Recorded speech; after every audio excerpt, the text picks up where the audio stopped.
Hello guys, good morning! So ayan, flex ko lang yung aking magandang trabaho. Charot.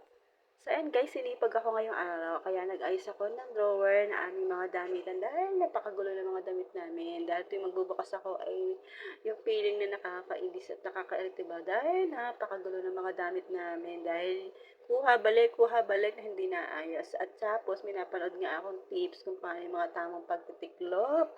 O ayan, so sulit naman guys, hindi man ganun ka-perfect, pero napakaganda ng resulta. At ang ganda ng pagkakatiklop ko, di ba? Napakaayos, napaka-organized. Ang di ba, ang ganda. Tuloy na i-excite akong magbukas ng drawer namin dahil hindi na siya magulo, di ba? Maganda ng tingnan sa paningin natin tuwing magbubukas ka, hindi ka na maiinis. Di ba? Ang ganda talaga, guys. Sulit yung matagal na pagtitiklop.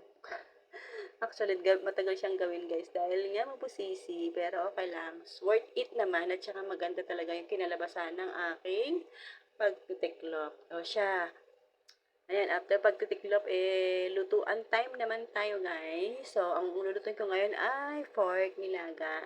Dahil itong mga nakaraan nga, paniisda ang aming ulam. Prito, halabos, prito. So, this time, magluto naman tayo na may sabaw. At kailangan din naman natin ng humigop ng masarap at mainit na sabaw. O, diba? Kahit na gaano kainit ang panahon, masarap naman pa rin ang may sabawang ulam natin. So, ayan guys, pork nilaga, yung gulay ko lang is, meron niyang mais, kamote, saging, pechay, repolyo. So, yan ang aming ulam for today guys. Hanggang hapunan na namin yan. O, yan. Hindi ko siya masyado pakakuluin guys para hindi ma-overcook yung ating gulay. O, siya, yun lang guys. Kain na tayo. Ready to serve na ang ating ulam. Thank you for watching. Bye!